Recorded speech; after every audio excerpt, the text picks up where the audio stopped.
di Muslim ini Allah menciptakan Adam itu tugasnya untuk apa? Kenapa Allah tega sih membiarkan Adam itu dihasut sama iblis? Salam satu Tuhan.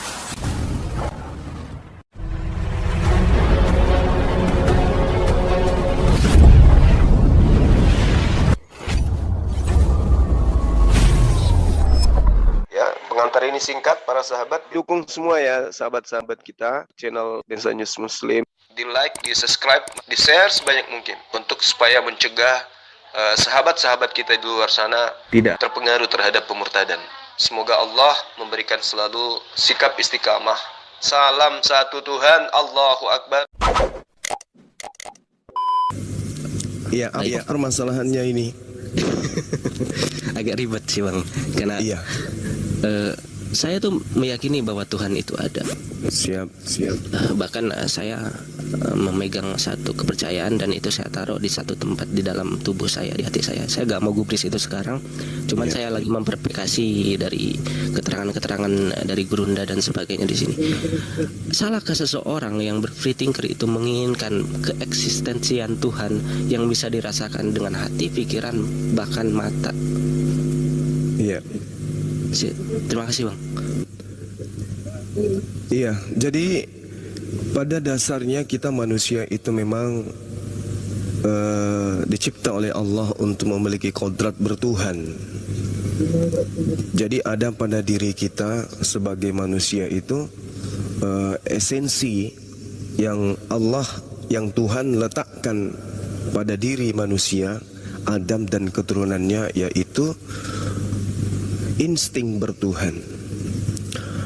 Hanya saja yang perlu dipahami di sini adalah ketika Tuhan menciptakan manusia, Tuhan tidak menginginkan dan tidak mau kita itu menjadi yatim piatu, dicipta dan dibiarkan begitu saja. Melainkan Tuhan senantiasa memberikan kewenangan kepada kita manusia di atas muka bumi ini untuk menjadi khalifah, pemimpin. Namun sebagai pemimpin kita diwajibkan kemudian untuk tunduk kepada aturan main. Siapapun kita, kalau kita mengaku berasal dari agama samawi, ngaku ya dari agama samawi, maka kita akan digiring kepada pemahaman Allah, Tuhan pencipta langit dan bumi, memberikan mandat, ya, memberikan mandat, memberikan kemudian amanah kepada Adam alaihissalam untuk kemudian mengikuti aturan mainnya. Sehingga di Islam orang-orang yang mengikuti petunjuk penciptanya itu mereka disebut ulaika ala hudam mir rabbihim wa ulaika humul muflihun. Mereka yang mendapat petunjuk dari Tuhannya dan mereka itulah orang-orang yang beruntung. Jadi orang yang menerima dan mengakui tunduk beriman kepada aturan Tuhan disebut orang beriman dan mereka adalah orang yang beruntung.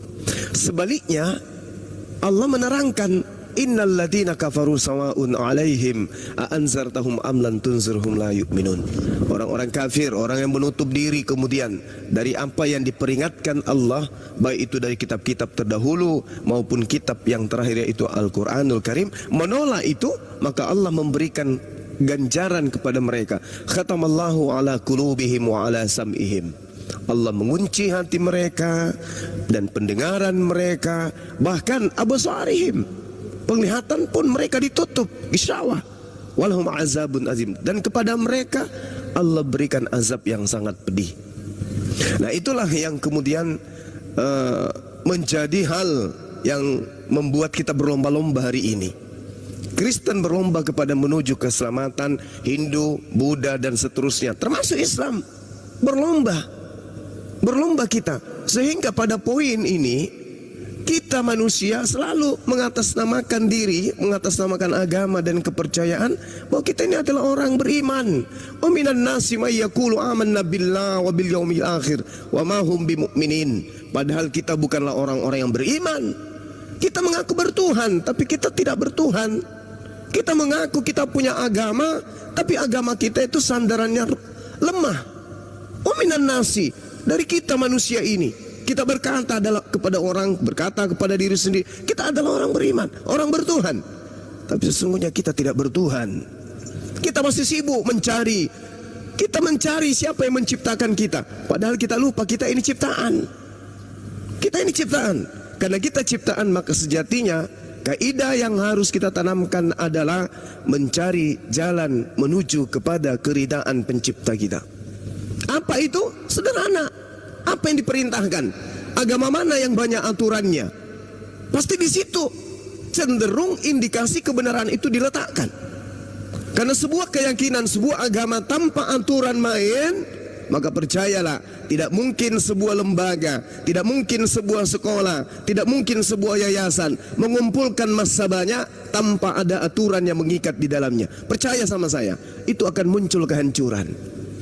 Mohon maaf, saya mengutip pernyataan Yesus di dalam Matius 5 nomor 20. Jika hidup keberagamaanmu tidak lebih baik dari kehidupan ahli Taurat, dari kehidupan orang-orang Yahudi, maka kata Yesus, engkau tidak akan masuk ke dalam surga.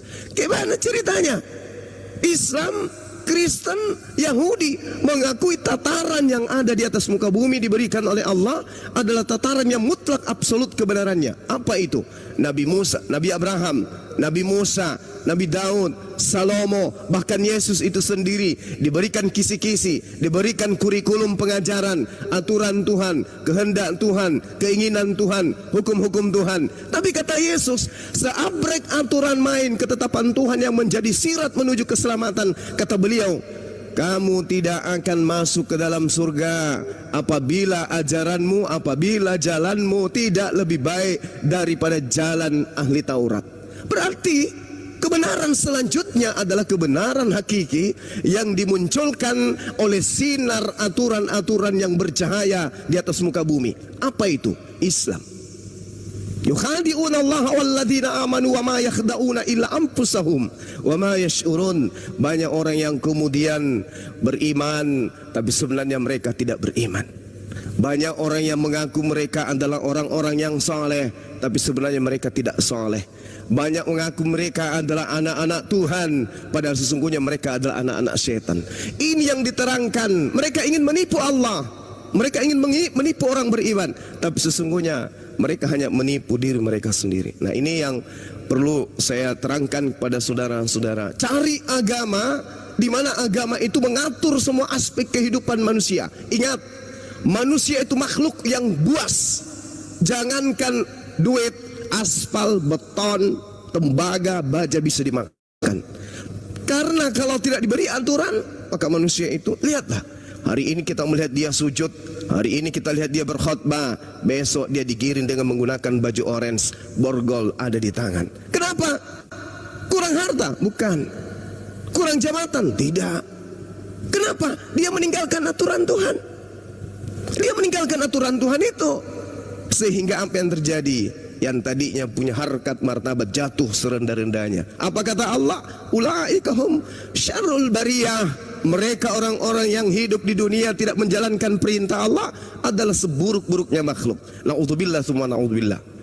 Ya, jadi saudara saya, silakan Anda bertuhan, tapi ingat, untuk menjadi seorang yang mendapatkan ijazah Universitas Indonesia, itu kudu wajib mendaftar di sana, mendapat legitimasi dari sana, secara legal menjalankan perintah-perintah sebagai mahasiswa. Kalau tidak, secerdas apapun Anda, sepintar apapun Anda tidak terdaftar di Universitas Indonesia, orang pada lulus meskipun IQ-nya rendah, Anda tidak akan pernah lulus meskipun IQ Anda tinggi. Kenapa? Anda tidak terdaftar. Bagaimana caranya mendaftar? La ilaha illallah Muhammad Rasulullah. Demikian sementara, silakan.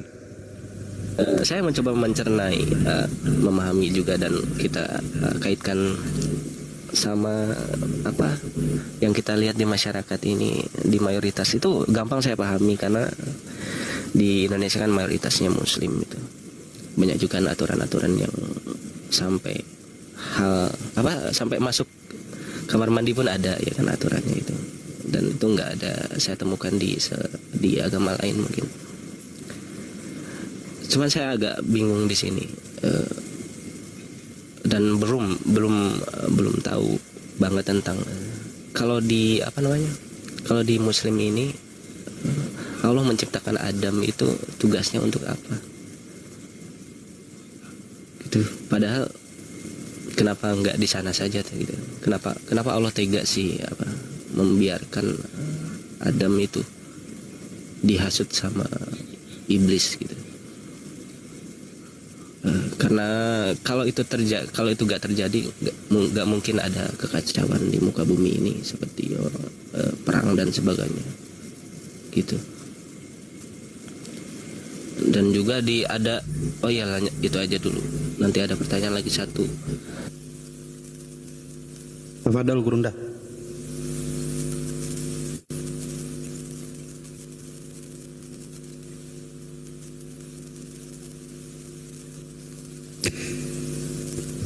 Sorry, termute ternyata, sorry.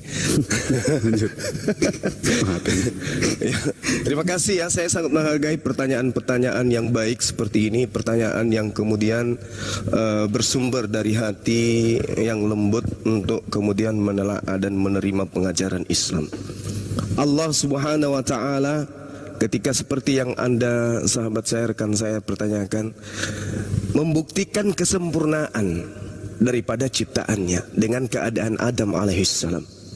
Wa iz qala rabbuka lil malaikati inni ja'ilun fil ardi khalifah. Wahai para makhluk, lihatlah aku Allah penciptamu ingin menciptakan seorang sosok makhluk bernama Adam, bernama manusia yang kelak menjadi penguasa, pemimpin di atas muka bumi. Ini kata Allah. Ini kata Allah. Di alam roh, di alam sebelum Adam alaihissalam dicipta. Malaikat pun kemudian bertanya, kenapa engkau ingin menciptakan makhluk lagi? Bukankah kami ini sudah sempurna? Inni a'lamu ma la ta'lamun. Wahai para malaikat, aku lebih tahu daripada engkau. Innama amruhu ita arada syai'an ayyakula lahu kun fayakun. Tercipta Adam alaihissalam. Adam dicipta. Dia dibentuk dalam fi aksani takwim, dalam bentuk yang paling sempurna. Di antara seluruh makhluk yang pernah dicipta oleh Allah, Adam alaihissalam adalah makhluk yang paling sempurna. Bukan hanya dari aspek wujudnya, jasadnya, tapi instingnya, akalnya, logikanya. Dia punya perangkat yang disebut akal. Malaikat bisa menghilang, malaikat kemudian bisa menerobos langit ke-7, langit ke-2, 3, 4 sampai ke bumi, bahkan sampai ke lapisan tanah. Tapi malaikat tidak memiliki yang disebut akal. Hanya ada pada diri manusia. Maka ketika kemudian Allah memberikan perintah, wahai Adam, aku berikan perintah kepadamu, kuasai semua apa yang ada di hadapanmu. Tetapi satu, jangan kau menyentuh pohon buah khuldi. Jangan kau sentuh buah pengetahuan baik dan buruk. Ini justru Allah ingin membuktikan benar bahwasanya ciptaanku ini sempurna. Nah, sehingga ketika kemudian Adam melanggar aturan itu, aturan yang datang kepadanya, ini cerminan bahwasanya ciptaan Allah begitu sempurna. Subhanallah. Malaikat diberikan bidadari, malaikat tidak bergeming. Malaikat kemudian diberikan kenikmatan jasmani, malaikat tidak bergeming. Begitu juga iblis. Iblis juga tidak bergeming. Tapi ketika Adam yang diberikan perintah sabrek aturan, ada sesi di mana dia bisa taat, ada sesi di mana dia bisa ingkar. Wa qulil haqqu min rabbikum faman syaa'a falyu'min wa man syaa'a falyakfur. Kebenaran itu telah aku tuangkan, kata Allah. Kebenaran itu semua aku sudah berikan, kata Allah. Barang siapa yang ingin beriman, silakan beriman. Barang siapa ingin kufur, silakan dia kufur. Lalu kemudian terkait Adam alaihissalam, Allah mengatakan apa? Fatalaqqa Adamu min rabbih kalimatin fataba alaihi. Lalu kemudian Adam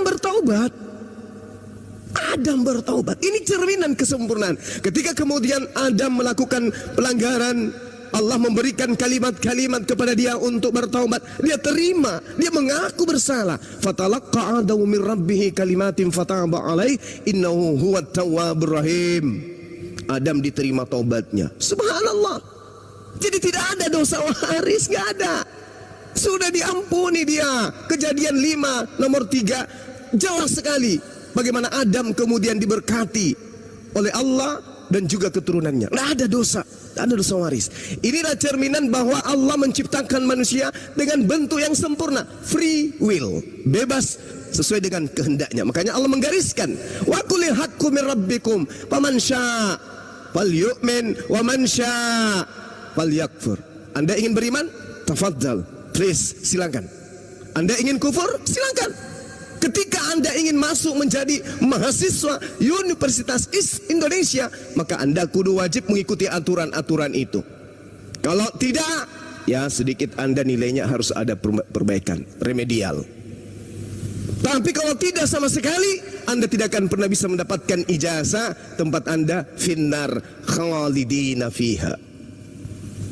Gimana Anda mau mendapatkan ijazah? Gimana Anda bisa mendapatkan sertifikat? Gimana Anda bisa mendapatkan piagam-piagam? Anda tidak terdaftar. Anda ingkar kepada universitas yang didirikan oleh Allah untuk menyelamatkan Anda mendapatkan sertifikat sebagai orang yang beriman. Anda tidak terdaftar di sana. Nah, permasalahannya sekarang adalah aku tidak mengenal Allah. Aku tidak ngerti Allah itu seperti apa. Allah menggariskan kepada orang yang beriman bahwasanya Allah menuangkan dirinya di dalam sebuah penggambaran. Apa kata Allah?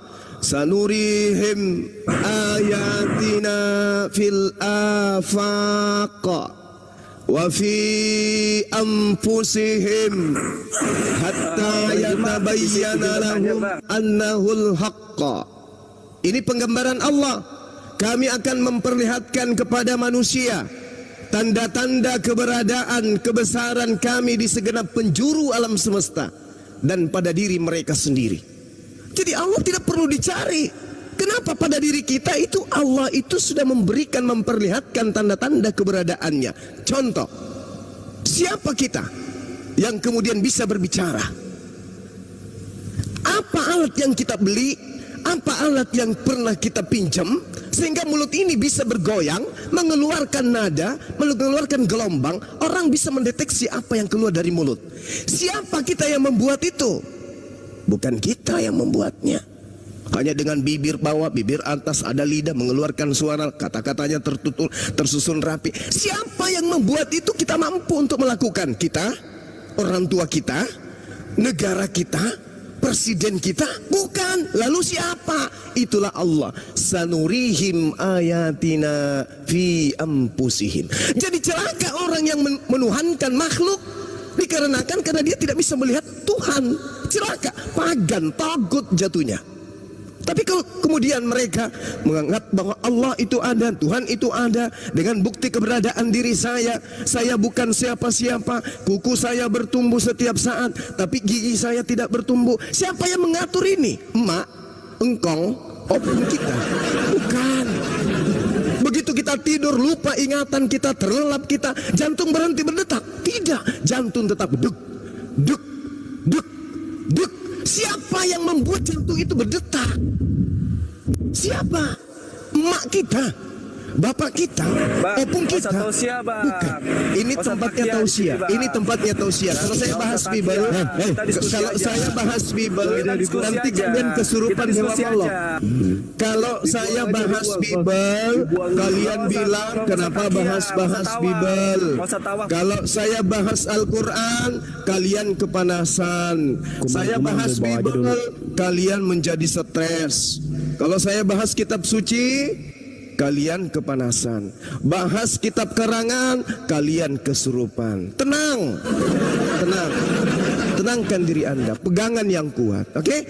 Jadi kembali, ketika kita mencari tentang esensi hakikat pencipta kita, itu ada tanda-tandanya pada diri kita. Coba Anda bayangkan, kalau rambut ini tumbuh seperti tumbuhnya kelamin kita, Sudah berapa panjang kelamin Anda? Usia kita sudah 30 tahun, 40 tahun.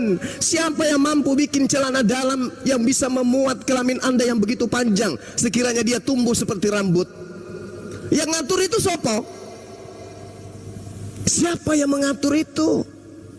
Inilah kata Allah, sanurihim ayatina fil afaqi wa fi anfusihim hatta yatabayyana lahum annahul haqqu.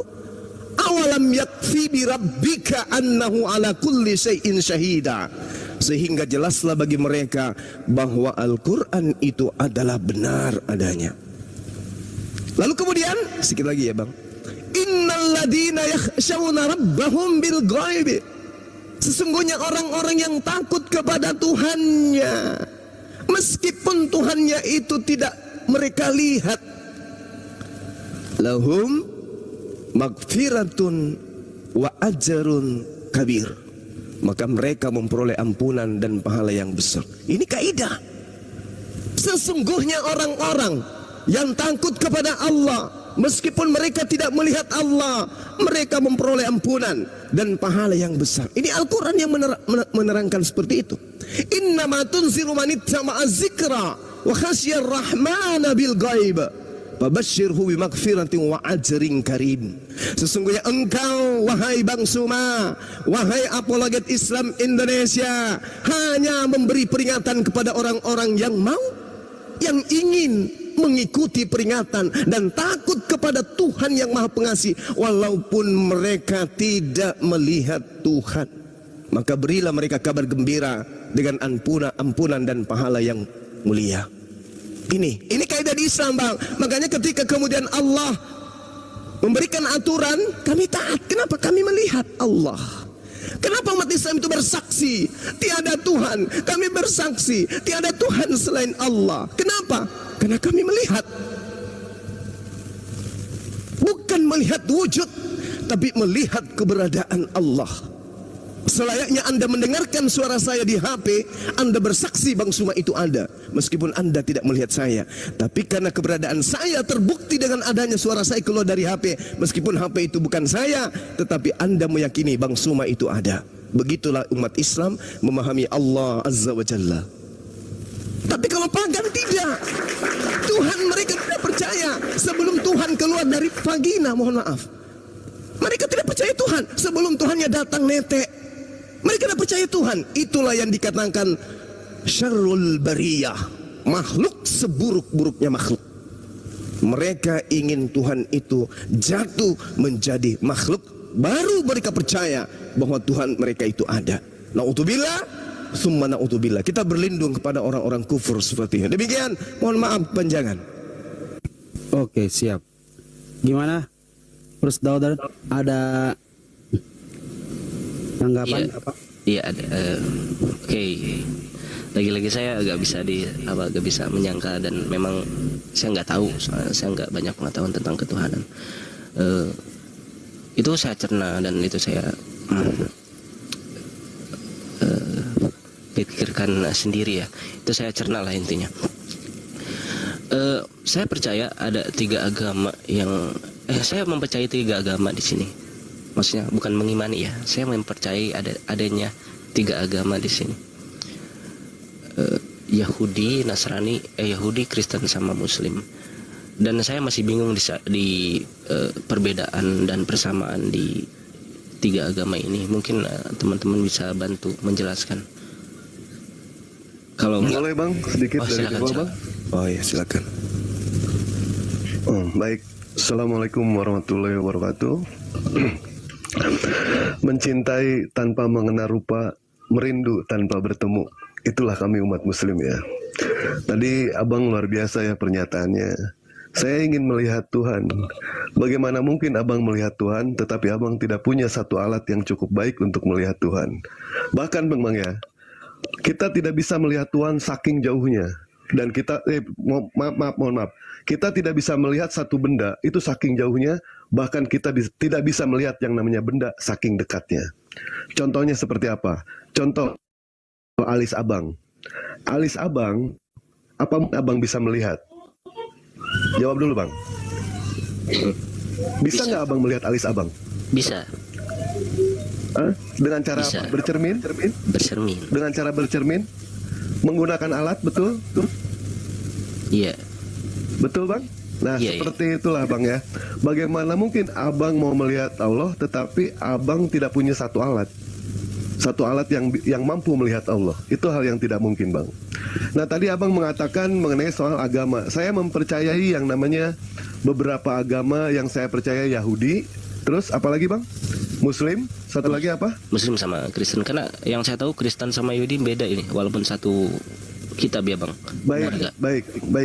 baik, boleh, baik. Siap, saya jelaskan bang. Allah Subhanahu Wa Taala bang tidak pernah menurunkan banyak agama bang, tidak pernah. Allah Subhanahu Wa Taala hanya menurunkan satu agama. Andaikan Allah Subhanahu Wa Taala menurunkan banyak agama, Allah tidak konsisten di sini bang, tidak konsisten. Nah, kami percaya bahwa agama Yahudi, agama Nasrani itu adalah agama langit, agama samawi, agama yang dibawa oleh para nabi. Cuma sayang bang, agama Yahudi hanyalah diperuntukkan untuk orang-orang Yahudi, untuk diperuntukkan untuk Bani Israel. Apa agama yang dibawa oleh Yesus? Agama yang dibawa oleh Yesus itu adalah Nasrani. Nasrani berasal dari kata Nazaret. Nazaret adalah nama tempat. Ini hanya diperuntukkan untuk orang-orang Nazaret bang. Bukan untuk diperuntukkan untuk semua orang. Tetapi Islam diambil bukan dari nama tokohnya. Islam artinya adalah selamat. Diperuntukkan untuk siapapun bisa memeluk yang namanya Islam. Kalau Yahudi hanyalah diperuntukkan untuk orang Yahudi, Nasrani hanyalah diperuntukkan untuk orang Nazaret, sementara Islam diperuntukkan untuk seluruh umat manusia. Ya ayuhan nas, wahai seluruh umat manusia. Tidak ada di dalam Al-Quran dikatakan wahai orang-orang Arab, tidak ada. Tetapi dalam Al-Quran jelas, ya ayuhan nas, wahai seluruh umat manusia, wahai orang-orang kafir, wahai orang-orang musyrik, wahai orang-orang beriman, dan lain sebagainya. Tidak ada sama sekali nama diperuntukkan untuk satu tempat. Tidak ada bang. Itulah Islam bang, yang artinya selamat, isya, subuh, lohor, asar, maghrib. Begitu bang ya? Bang Fers? Iya bang. Baik. Terus apalagi yang abang mau tanyakan mengenai soal Islam, apalagi bang? Ini oke, tentang Islam ya sekarang.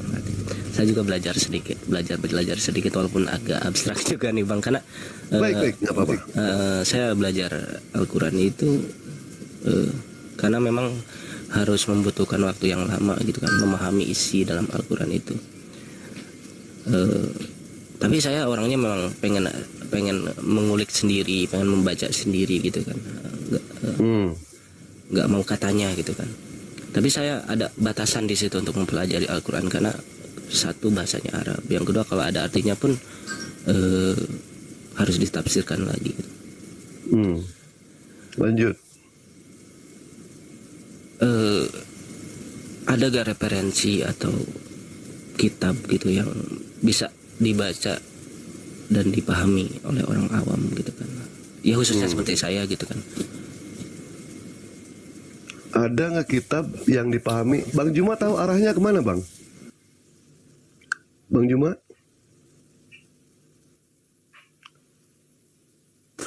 Ini teman-teman bantu follow aku juga ya di ini baru main TikTok ini, nanti saya Bang Juma bisa di open mic-nya bang. Nggak, ini penonton kenapa sih ini Bang Juma aja katanya. Ya sudah silakan. Sorry termute. Ini bingung ya orang. Nggak, pertanyaannya arahnya itu bang. Apakah ada Apakah ada satu kitab suci yang mudah dipahami oleh semua orang? Begitu Ya. pertanyaannya. Al-Quran. Al-Quran tidak ada lagi. iya, saya baca Al-Quran itu kan mungkin ada satu surat yang nggak harus ditafsirkan gitu kan, kalau nggak salah surat Al-Ikhlas ya, karena di situ terang banget ya bahwa Tuhan itu satu, Dia yang Maha Esa. Cuman untuk memahami ayat-ayat yang lain itu perlu Iya. tafsir ya bang ya. Ya, jadi gini, saudara Firdaus, Al-Quran itu dari sejak lepas dari Allah diwahyukan kepada malaikat Jibril, Roh Kudus, sampai kepada baginda Rasulullah Muhammad SAW, itu semua bersanad, harus punya mata rantai. Jadi kalau saudara saya ingin belajar Quran harus punya guru, Tidak bisa belajar sendiri. Karena itu kaidah di Islam itu begitu. Harus punya guru belajar Quran. Tidak bisa belajar sendiri-sendiri. Karena kenapa? Al-Quran itu luas. Al-Quran itu luas. Sedangkan Allah Subhanahu wa taala menerangkan bagaimana kemudian ketika Allah mengutus baginda Rasulullah Muhammad sallallahu alaihi wasallam untuk mengabarkan Al-Qur'anul Karim kepada seluruh umat manusia. Bil bayyinati waz zubur wa anzalna ilaika dzikr litubayyana lin-nasi ma nuzila ilaihim wa la'allahum yatafakkarun. Jadi Rasulullah Muhammad sallallahu alaihi wasallam diberikan tugas oleh Allah untuk kemudian menjelaskan isi Al-Qur'an itu kepada seluruh umat manusia. Jadi ketika ada manusia ingin belajar Quran, maka kudu wajib hukumnya berdasar kepada apa yang diajarkan oleh guru yang bersanad. Maksudnya guru bersanad itu dari seorang ulama yang paham tentang apa yang kita ingin pertanyakan. Jadi bukan belajar sendiri. Karena cakupan Al-Quran itu sangat luas. Cakupan daripada isi ayat-ayat Al-Quran itu sangat luas. Nah, yang pertama yang harus didalami adalah tentang tauhid. Mentuhankan Allah, menyembah Tuhan yang satu, tidak dua, dan seterusnya. Nah, ini yang harus dipahamkan. Nah, ketika saudara bertanya, mana yang harus saya ikutin? Yahudi, Nasrani, atau Islam? Semua agama ini seperti yang diterangkan oleh Bang Dewa, itu betul. Agama yang datang kepada Nabi Musa alaihissalam, tapi diperuntukkan hanya untuk Bani Israel. Ulangan 33 nomor 4. Itu hanya untuk mereka. Al-Araf ayat 144 dan ayat 145. Teguhkanlah ini, hukum Taurat ini wahai Nabi Musa, dan teguhkan kepada hati batin setiap umatmu, Bani Israel. Yeremia 31 sampai 36. Meneguhkan hukum Taurat kepada batin setiap Bani Israel. Lalu kemudian Nabi Isa alaihissalam, ya Bani Israel, inni rasulullahi ilaikum, aku adalah utusan Allah untuk kalian Bani Israel. Matius 15 nomor 24, aku diutus hanya kepada domba yang hilang dari umat Israel. Tapi ketika berbicara mengenai baginda Rasulullah Muhammad sallallahu alaihi wasallam, beliau datang kemudian memanggil para ahli kitab. Yahudi dan Nasrani dipanggil oleh Rasulullah melalui perintah Allah, melalui Rasulullah. Ya ahlal kitab, qad ja'akum rasuluna yubayyinu lakum katsiran mimma kuntum tuhfuna minal kitab wa ya'funa an katsir. Qad ja'akum minallah nuru wa kitabum mubin. Wahai ahli kitab, sungguh rasul kami Nabi Muhammad sallallahu alaihi wasallam telah datang kepadamu, menjelaskan kepadamu banyak hal dari isi kitab kalian yang kalian sembunyikan dan banyak yang dibiarkannya. Sungguh telah datang kepadamu cahaya dari Allah dan kitab yang menjelaskan.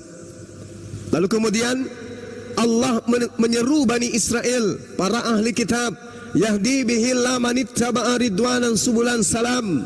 Dengan Al-Quran itu, wahai ahli kitab, wahai orang Yahudi, wahai orang Nasrani, dengan Al-Quran itu Tuhanmu memberi petunjuk kepada orang yang mengikuti keridaannya kepada jalan keselamatan.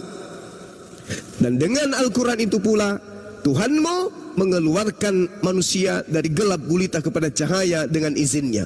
Dan Tuhanmu menunjukkan kepada jalan yang lurus dengan Al-Quran itu juga.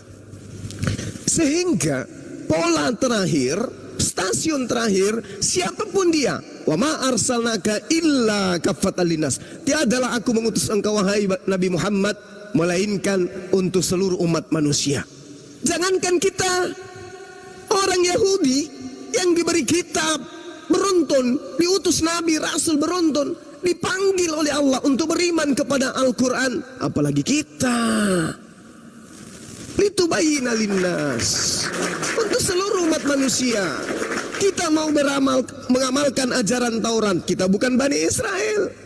Kita ingin menjalankan Injil, kita juga bukan umatnya Yesus Isa alaihissalam. Kemana kaki ini harus berpijak? Alhamdulillah, Allah memberikan penolong, Allah memberikan penghibur dengan datangnya sosok Nabi Rasulullah khataman nabiyyin litubayyina linnas, yang diutus kepada seluruh umat manusia. Maka Islam satu-satunya jalan keselamatan menuju kepada Allah. Nah, sekarang pertanyaan, gimana saya mau memahami Quran? Harus punya guru. Gak bisa belajar sendiri. Nanti setelah punya guru, sudah memahami kaidah-kaidah Islamnya, ilmu tauhidnya bagus, udah mantap ilmu tauhidnya, baru bisa belajar pelan-pelan sendiri untuk mendalami. Kalau belajar sendiri itu takutnya nanti lari ke pemahaman-pemahaman pribadi yang tidak berdasar terhadap kaidah ilmu. Sementara Al-Quran itu, orang-orang yang mengajarkan Quran itu harus punya ijazah. Harus punya ijazah. Jadi kalau kita belajar sendiri, maka keturunan Anda sebentar akan mendapatkan pengajaran Islam dari Anda, bukan dari guru yang punya dasar. Jadi kita harus punya guru, kemudian ilmunya kita nanti turunkan kepada generasi kita, begitu seterusnya, bersanad ilmu kita, bukan ilmu yang kita buat sendiri. Saya kira begitu, saudara saya. Kenapa Al-Quran itu diwahyukan dalam bahasa Arab?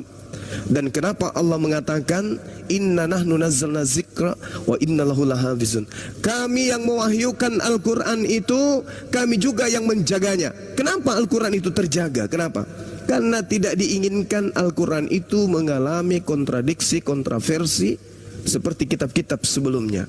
Contoh, Anda di Indonesia dibacakan kitab Kejadian bab 1 nomor 1 dengan menggunakan bahasa Indonesia.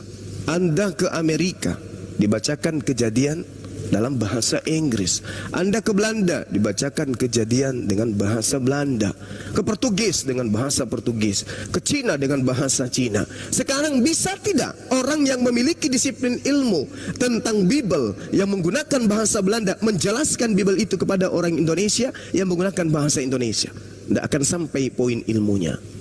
Makanya terjadi revisi. Kenapa? Karena sejatinya kitab yang diterjemahkan bukan Yunani langsung ke Indonesia, tetapi Belanda ke Indonesia, Inggris ke Indonesia.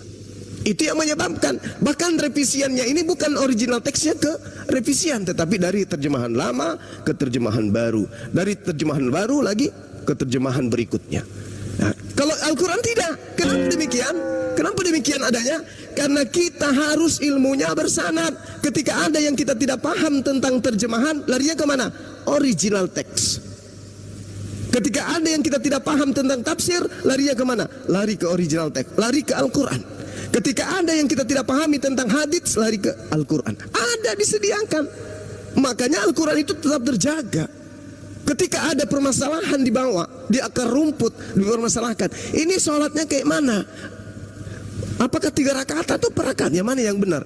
Kembali kepada kaidah yang didatangkan dari induknya, baginda Rasulullah Muhammad sallallahu alaihi wasallam. Sallu kama ra'aitumuni usalli. Jadi kita tidak bisa tafsir sendiri, kita tidak bisa kemudian mengasumsikan sendiri. Harus bersanad ilmu itu. Itulah indahnya Islam. Jadi kalau orang Islam membaca Al-Fatihah di Amerika, Alhamdulillahi Rabbil Alamin Ar-Rahmanir-Rahim Maliki Yaumiddin. Dalam tempat ibadah, satu tempat ibadah berkumpul 1000 orang di dalam, di mana satu orang beda negara, beda suku, beda bahasa. Mereka masuk ke dalam satu tempat ibadah yang sama, dibacakan Al-Fatihah. Semua yang 1000 orang itu mengerti apa maksud daripada ayat dibacakan oleh imam. Sebaliknya, Bible dibacakan di Jepang dalam bahasa Indonesia. Ada 1000 jamaah. Berapa yang mengerti? Cuma satu yang membacakan. 1000-nya masing-masing tidak ngerti, bingung. Ini tidak bisa dijadikan sebagai pedoman, tidak bisa dijadikan sebagai panduan, tidak bisa. Tetapi kalau Al-Quran, karena dia adalah petunjuk kepada seluruh umat manusia, maka berlaku untuk seluruh umat manusia. Karena Taurat hanya untuk Yahudi, maka hanya untuk Yahudi. Injil untuk Yahudi, Nasrani, maka untuk Nasrani. Yang bukan Nasrani, bukan Yahudi, hanya apa? Remah-remah. Apa itu? Terjemahan-keterjemahan. dari terjemahan ke terjemahan. Mana bisa kita mengetahui esensial kebenarannya kalau tidak tahu original teksnya? Seperti apa yang diterima oleh Nabi Musa? Apakah sesuai dengan yang terjemahan? Siapa yang bisa menjamin sesuai atau tidak? Tidak ada. Tapi kalau Al-Quran, sesalah apapun terjemahannya, kembali kepada original teksnya. Subhanallah. Zalikal kitabu la raiba fihi hudal lil muttaqin. Kitab Al-Quran itu tidak ada keraguan di dalamnya, petunjuk bagi mereka orang-orang yang takut kepada Tuhannya. Demikian Bung, mohon maaf kepanjangan. Silakan. Terima kasih Bang Juma. Sama-sama.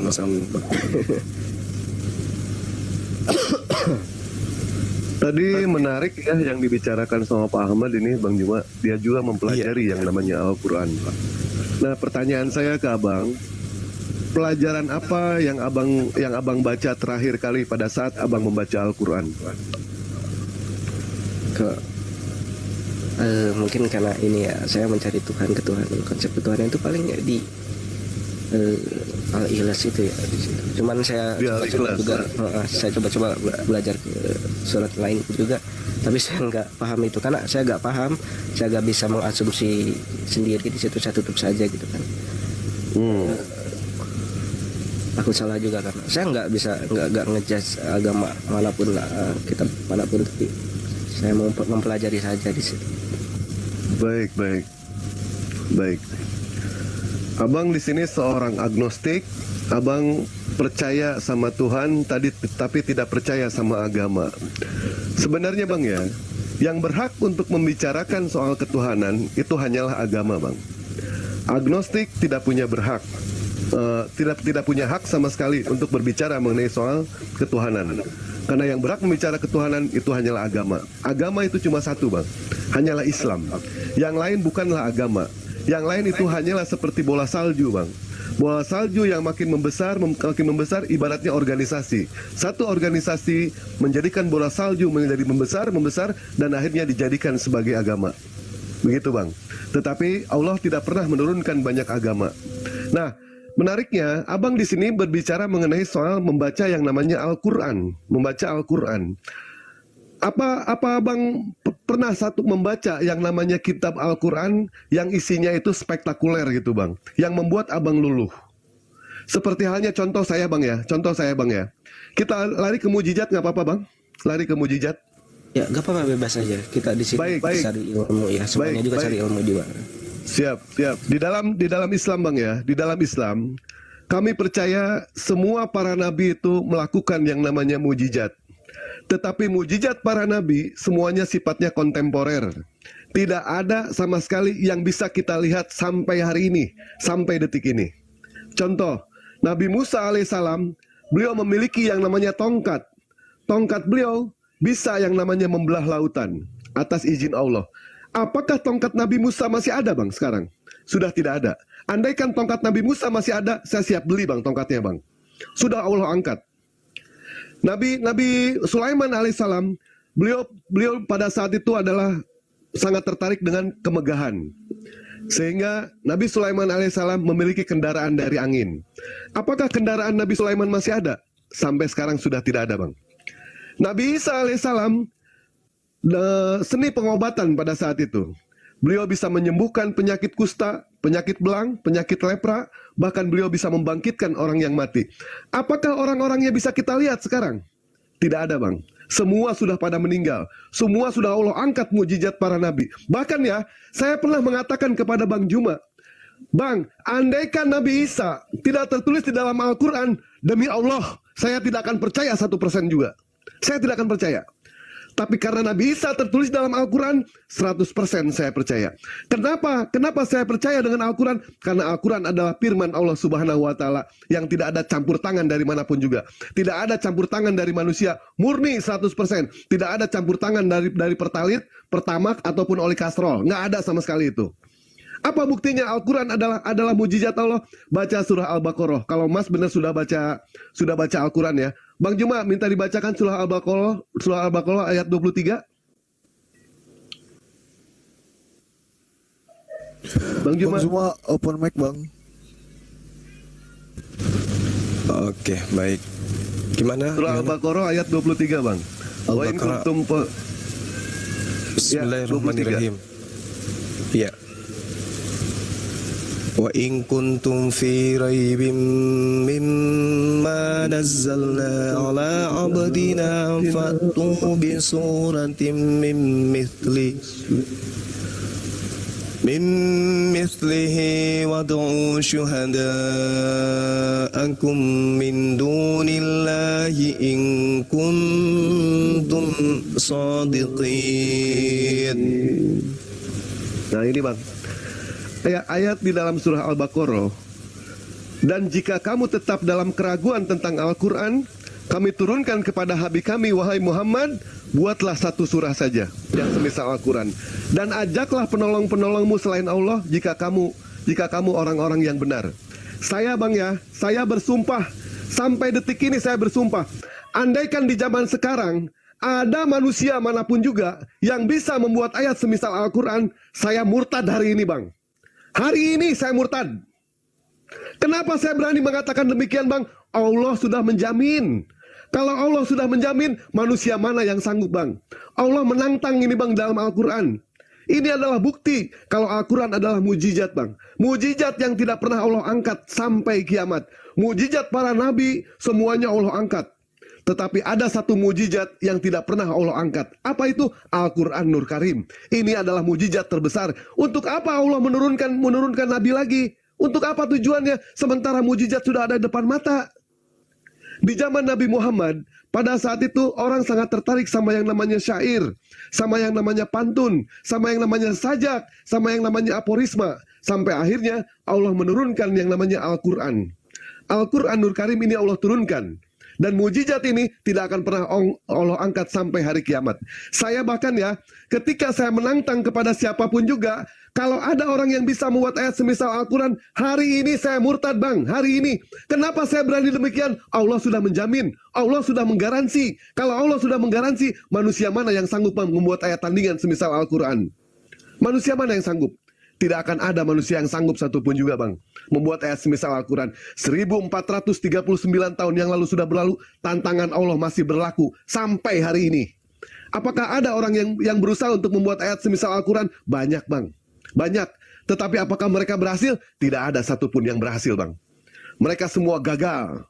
Bahkan jangankan seperti Dr. Anis Soros, jangankan seperti Dr. Salman Rushdie yang berusaha membuat ayat semisal Al-Quran. Di zaman Nabi Muhammad, Abu Jahal, di mana Abu Jahal mengerti akan gramatika kaidah bahasa Arab, tetapi dia tidak sanggup membuat ayat semisal Al-Quran. Sampai dia mengumpulkan para penyair pada saat itu. Para penyair pada saat itu, mereka sangat paham akan bahasa Arab. Tetapi apakah mereka sanggup untuk menandingi Al-Quran? Tidak ada yang sanggup Bang. Bayangkan, Abu Jahal, orang Arab, besar di Arab, lahir di Arab, mengerti bahasa Arab, tetapi dia tidak sanggup menandingi ayat semisal Al-Quran. Ini bukti Bang, sampai hari ini. Ya, kenapa saya pun berani mengatakan seperti itu Bang? Saya akan murtad Bang hari ini. Kenapa? Karena Allah tahu akal manusia tidak akan sampai membuat ayat semisal Al-Quran. Allah tahu otak manusia tidak akan sampai membuat ayat semisal Al-Quran. Ini adalah bukti, cap jempol, tanda tangan dari Allah langsung, bahwa Al-Quran datang dari sisi Allah. Untuk sementara itu dulu Bang, silakan. Silakan Pak Ahmad. Iya, terima kasih Bang Dewa ya. Cukup panjang sekali dari tadi Bang Juma juga itu sedikit ngebantu ya apa yang saya cari di situ. Karena saya sudah sedikit belajar di sebelah juga ya tentang Isa atau Mesias ya, Al-Masih itu, dan belajar juga di Muslim juga di sini. Ternyata cerita ini sangat berbeda ya Bang tentang Isa Al-Masih. Kalau di Muslim kan Isa itu angkat ya sama Allah ya ke atas ya, dan akan diturunkan kembali nanti di hari kiamat ya. Benar gak Bang? Betul, betul. Nah itu saya kalau masalah benar atau tidaknya kan itu tergantung keyakinan agama masing-masing di situ. katakanlah Muslim. Ketika nanti turun itu Nabi Muhammad Isa Al-Masih ini untuk apa dia turun kembali? Apa untuk orang Islam yang tersesat atau mungkin untuk apa, Bang? Jadi gini, kita harus memahami agama Islam, Yahudi, Nasrani membicarakan satu oknum yang lahir tanpa ayah. Orang Yahudi mengakui oknum ini adalah anak zina. Orang Nasrani mengakui dia ini adalah manusia jelmaan Tuhan yang mati terkutuk di atas tiang salib. Orang Islam mengimani oknum ini adalah sosok Nabi dan Rasul yang suci, yang datang kepada Bani Israel sebagai jalan keselamatan buat mereka. Di mana siapa di antara ketiga agama ini yang kemudian mendudukkan oknum ini dengan kaidah yang sebenarnya? Itu poin pertama. Kedua, muncul pertanyaan, kenapa dia harus datang? Jawabannya untuk membantah Yahudi, untuk membantah fitnahan Nasrani dan membenarkan ajaran Islam. Itu poinnya. Makanya dia datang. Al-Quran dengan jelas mengatakan kepada kami umat Islam bahwasanya ketika beliau datang nanti, wa im min ahlal kitabi illa la yu'minanna bihi qablal mauti wa yaumal qiyamati yakunu alaihim syahida. Tidak ada seorang pun dari Yahudi, dari Nasrani yang tidak beriman kepada Nabi Isa alaihissalam ketika ia datang untuk yang kedua kalinya. Semua mereka akan beriman. Nah, ketika mereka beriman kepada Nabi Isa alaihissalam, itu sama dengan dia beriman kepada baginda Rasulullah Muhammad sallallahu alaihi wasallam. Kok bisa demikian? Ya, wa isqala Isa bin Maryam ya bani Israel inni rasulullahi ilaikum musaddiqan lima baina yadayhi minat Taurah wa mubasysyiran bi rasuli ya'ti min ba'di ismuhu Ahmad Muhammad. Falamma ja'ahum bil bayyinati qalu hadza sihrun mubin. Nabi Isa alaihissalam datang kepada Bani Israel. Wahai Bani Israel, sesungguhnya aku ini adalah Rasul utusan Allah kepada kalian yang membenarkan kitab Taurat, kitab-kitab yang datang sebelum aku, yaitu Taurat, dan memberikan kabar gembira dengan seorang Rasul yang datang setelahku yang bernama Ahmad. Namun ketika Rasul itu datang kepada mereka dengan membawa bukti-bukti yang nyata, mereka menuduh ini adalah sihir yang nyata. Jadi Nabi Isa alaihissalam ketika datang akan diimani oleh orang Yahudi, akan diimani oleh orang Nasrani sebagai benar-benar Mesias yang mereka tunggu-tunggu, yang datang setelahnya memberikan jalan keselamatan kepada mereka. Siapa yang beriman kepadanya kemudian sama dengan dia beriman kepada baginda Rasulullah Muhammad SAW. Ternyata yang diajarkan oleh Bang Suma dan teman-teman tentang Nabi Isa itu adalah benar. Sekarang kami beriman kepada Nabi Isa alaihissalam. Nah ini makanya di dalam Al-Quran yang saya sampaikan kepada saudara tadi, ya ahlal kitab, qad ja'akum rasuluna yubayyinu lakum katsiran mimma kuntum tukhfuna minal kitab wa ya'funa an katsir. Qad ja'akum minallah nur wa kitabun mubin. Ini yang saya jelaskan. Wahai ahli kitab, wahai orang Yahudi, wahai orang Nasrani, telah datang kepadamu Rasul kami baginda Rasulullah Muhammad sallallahu alaihi wasallam mengajarkan bahwa yang kalian tolak itu adalah nabi, bukan anak zina, bukan jelmaan Tuhan. Maka ketika ia datang kemudian menjelaskan kepada mereka, ma qultu lahum illa ma amartani bi ani abudullah rabbi wa rabbakum. Sesungguhnya ketika aku datang kepada Bani Israel, aku mengajarkan mereka menyembah Tuhanku dan Tuhannya, yaitu Allah yang maha suci lagi maha tinggi. Mari kita lihat, kita filter penjabaran saya tentang Al-Quran. menggunakan kitabnya saudara kita Kristen. Anda kan tadi mengatakan saya juga belajar dan berbeda. Kita lihat di dalam Yohanes 12 nomor 48. Barang siapa yang menolak aku, nah coba, barang siapa yang menolak aku, dia sudah ada hakimnya, yaitu firman yang aku sampaikan kepada mereka. Firman itulah yang akan menjadi hakimnya kelak di akhir zaman. Subhanallah. Barang siapa yang menolak aku. Ini Yesus oknum ini mengatakan di tengah-tengah Bani Israel, wahai Bani Israel, barang siapa yang menolak aku, dia sudah ada hakimnya, yaitu firman yang aku sampaikan kepada mereka. Firman itulah yang kelak akan menjadi hakimnya di akhir zaman. Apa yang diterangkan oleh Al-Quran? Jelas. Wa immin ahlal kitabi illa la yu'minanna bihi qablal mauti wa yaumal qiyamati yakunu alaihim syahida. Tidak ada seorang pun di antara ahli kitab yang tidak beriman kepadanya. Semua akan beriman. Kenapa? Karena ketika datang di akhir zaman, dia akan memperingatkan, "You menyembahku. Mana tunjukkan firman yang pernah terlontar dari mulutku untuk menyembah diriku?" Gak ada kan? Gak ada. Berarti baginda Rasulullah Muhammad SAW benar. Ini Rasulullahi ilaikum, wahai Bani Israel, aku Isa hanya utusan Allah kepada kalian. Nah, sementara Yesus mengatakan hidup kekal itu adalah mereka mengenal engkau satu-satunya Tuhan yang benar dan mengenal aku utusanmu. Islam tidak dikatakan Islam dia, tidak dikatakan Muslim dia, kalau dia tidak beriman kepada Nabi Isa atau Yesua atau Isa atau Yesus, bahwa dia adalah utusan Allah untuk Bani Israel. Tidak diterima imannya seorang Islam kalau tidak beriman kepada hal demikian. Untuk itulah kemudian kembali ke Yohanes 12:48. Barang siapa yang menolak aku, maka dia sudah ada hakimnya, yaitu firman atau perkataan yang aku katakan ketika aku bersama dengan mereka. Perkataan itulah yang kelak akan menjadi hakimnya di akhir zaman. Sekarang umat Islam berdiri, orang Kristen pun berdiri di depan Yesus, di depan Isa, di depan Yesua. Orang Yahudi juga berdiri di sana. Lalu kemudian apa yang menjadi filter hakimnya? Aku adalah utusan Allah untuk Bani Israel. Silakan wahai tiga golongan, siapa di antara kalian yang beriman sesuai dengan pernyataan ini, silakan Anda lolos menuju ke surga.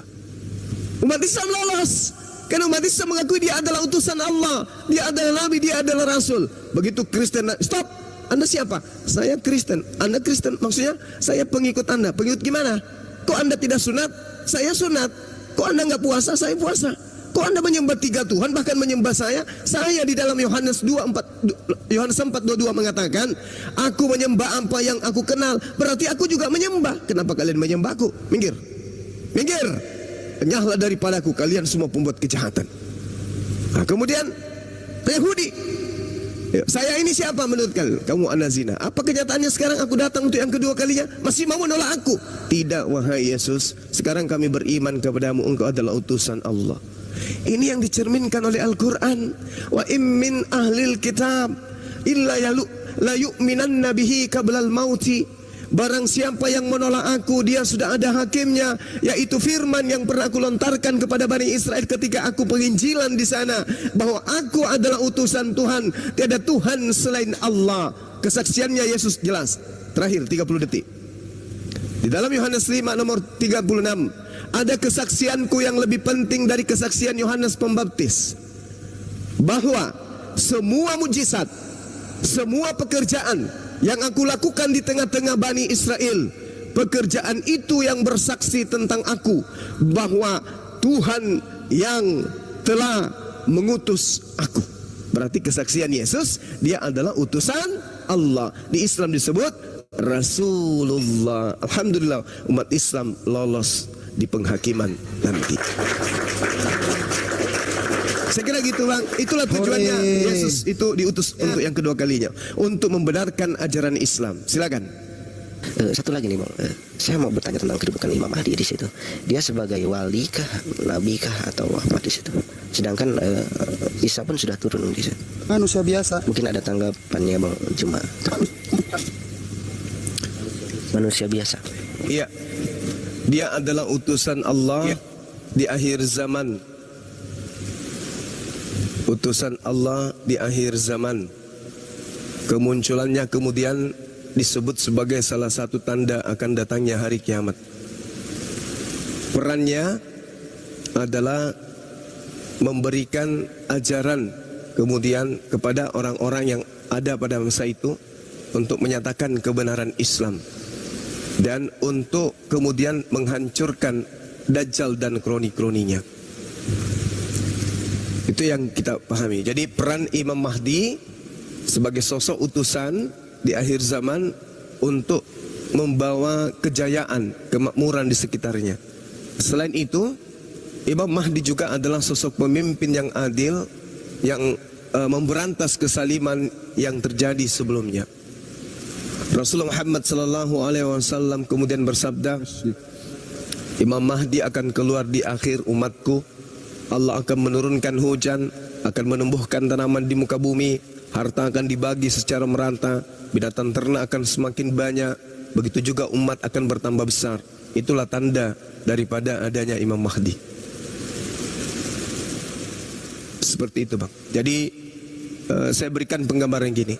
Jika di zaman sekarang orang digaji sesuai dengan golongan dan pangkat pekerjaan atau titel atau apapun itu, maka di zaman Imam Mahdi penghasilan kita akan diberikan secara merata tanpa adanya perbedaan dalam nominal gaji atau penghasilan.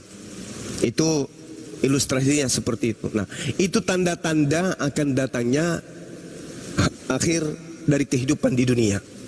Tidak seorang pun di antara ahli kitab yang tidak beriman kepada Nabi Isa alaihissalam menjelang kematiannya. Dan pada hari kiamat Nabi Isa akan menjadi saksi kepada mereka. Wa immin ahlil kitabi, yang saya bacakan tadi kepada saudara. Itu yang ingin saya gambarkan secara ringkas tentang Imam Mahdi. Jadi dia datang kemudian untuk mengajarkan kebenaran, mengajarkan kemakmuran, dan untuk bekerja sama dengan Nabi Isa alaihissalam memberantas Dajjal dan sekutu-sekutunya. Yang dimaksud Dajjal di sini adalah sosok makhluk yang bermata satu. Ya, lalu kemudian Dajjal itu orang yang punya dua mata harusnya, mata yang ada di kepala dengan mata hati, kalbu. Tetapi kalbunya itu juga mati, tidak melihat. Maka kemudian merekalah yang akan dihancurkan oleh Nabi Isa alaihissalam, oleh Imam Mahdi juga. Demikian. Silakan. Iya, Bang Jumat, terima kasih. Iya. Udah berapa menit ya tadi. Mungkin dari yang lain silakan, Bang Wiko. Saya mungkin cukup Bang Juba ya pertanyaannya. Mungkin lain kali saya bertanya lagi. Ya, Bang, saya hanya meluruskan sedikit Bang yang tadi disampaikan bahwa Yesus hanya diutus hanya untuk domba yang hilang Bani Israel. Saya hanya meluruskan sedikit ketika Yesus mati, bangkit, dan ketika Yesus sudah mau naik ke surga, disaksikan oleh banyak orang. Yesus berkata bahwa di dalam Matius 28 ayat 18 sampai yang ke-20 dikatakan bahwa kepadaku telah diberikan segala kuasa di sorga dan di bumi. Karena itu pergilah, jadikanlah semua bangsa muridku dan baptislah mereka dalam nama Bapa, Anak dan Roh Kudus, dan ajarlah mereka melakukan segala sesuatu yang telah kuperintahkan kepadamu. Nah, dari ayat ini kan kita sudah tahu bahwa Yesus bukan hanya diutus ke Bani Israel, tapi ke seluruh penjuru dunia itu melalui murid-muridnya pada waktu itu. Dan kita sudah tahu jelas bahwa murid-murid Yesus menyebar ke seluruh penjuru gitu. Itu aja Bang dari saya Bang. Iya, saya tanggapi sedikit sebelum kepada teman-teman yang lain. Jadi gini, Anda adalah seorang Kristen. Saya ingin tahu, ketika saya berhadapan dengan saudara, saya tanya kepada saudara, Anda ke seluruh penjuru bumi katanya kan, ajarkan mereka kemudian. Saya ingin tahu dari Anda, dari mulut saudara saya ini, Yesus itu Tuhan atau bukan? Tuhan Abang. Tuhan, oke baik. Saya bacakan ayatnya, pasang kuping, baik-baik. Sebab banyak penyesat telah muncul dan pergi ke seluruh dunia yang tidak mengaku bahwa Yesus telah datang sebagai manusia. Itu adalah si penjahat, itu adalah si penyesat, itu adalah antikristus. Apa tadi Yesus itu menurut saudara? Anda ajarkan ke saya, manusia atau Tuhan? Tuhan. Tuhan. Apakah Anda masuk dalam kategori antikristus? Yes. Sebab banyak penyesat telah muncul dan pergi ke seluruh dunia yang tidak mengaku bahwa Yesus Kristus telah datang sebagai manusia. Itulah si penyesat dan itulah antikristus. Mohon maaf.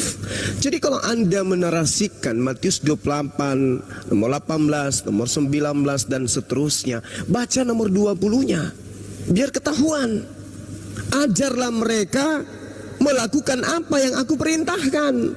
Ajari saya menyembah Yesus, ajari saya mempertuhankan Yesus. Tapi jawab pertanyaan saya, di mana Yesus mengajarkan agar mengajarkan orang lain menyembah dan menuhankan dirinya?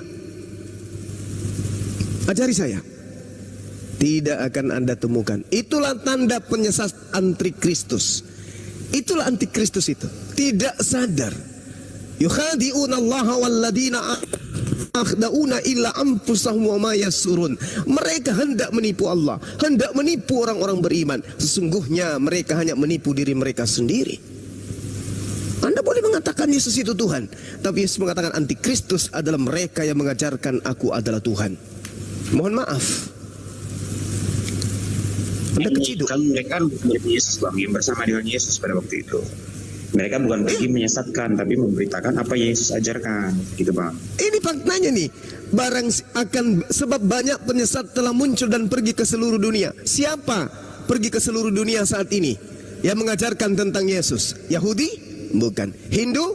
Bukan. Siapa? Islam? Bukan. Lalu siapa? Ketan. Siapa?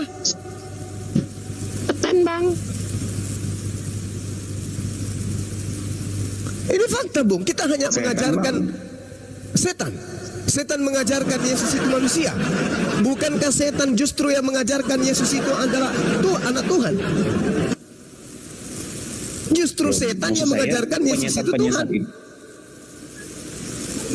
Penyesat itu bukan, penyesat itu bukan murid-murid Yesus, Bang. Murid-murid Yesus nggak pernah murid Yesus memang murid Yesus memang tidak pernah mengajarkan itu. Yang antikristus inilah yang berpura-pura sebagai pengikut Yesus, tapi mengajarkan Yesus tidak sesuai dengan apa yang Yesus ajarkan. Inilah antikristus itu. Coba saya bacakan kepada saudara, nanti Anda lihat di Bible. Lukas 4 nomor 3, Matius 4 nomor 6, Matius 4 nomor 3, Lukas 4 nomor 41, Lukas 8:28, Markus 5 nomor 7, Lukas 4:41, lalu Matius 8:29, Markus 3 nomor 13, Markus 5 nomor 7, Lukas 4 nomor 9. Anda baca data-data itu, yang memberikan pesan Yesus itu Tuhan adalah iblis. Siapa yang kemudian ke penjuru bumi mengajarkan Yesus itu Tuhan? Salah satunya Anda. Anda perpanjangan tangan iblis. Anda nggak sadar itu. Nggak sadar. Padahal kaidahnya jelas. 2 Yohanes 1 nomor 7. Siapakah penyesat itu? Siapakah penyesat itu? Siapakah iblis itu? Dialah yang pergi ke seluruh dunia mengajarkan bahwa Yesus itu bukan manusia, tapi dia adalah Tuhan. Baca kitab saudara, supaya tidak ada fitnah di antara kita. Sebab banyak penyesat telah muncul dan pergi ke seluruh dunia yang tidak mengaku. Coba kumpulkan 1000 Kristen di hadapan saya. Tanya, apakah Yesus itu manusia atau Yesus itu Tuhan? Mereka akan kompak, Yesus itu Tuhan. Na'udzubillah tsumma na'udzubillah. Keciduk orang-orang yang disebut oleh Yesus sebagai antikristus. Coba tanya umat Islam, wahai umat Islam, aku pingin tanya samamu, utusan Tuhan yang datang kepada Bani Israel, yang bisa membangkitkan orang mati, membuat orang buta melihat, membuat orang lumpuh berjalan, air menjadi anggur, badai menjadi tenang. Kemudian dia mengobati penyakit-penyakit, membangkitkan orang mati. Dia lahir tanpa ayah. Dia itu menurut kalian wahai umat Islam manusia, malaikat atau Tuhan?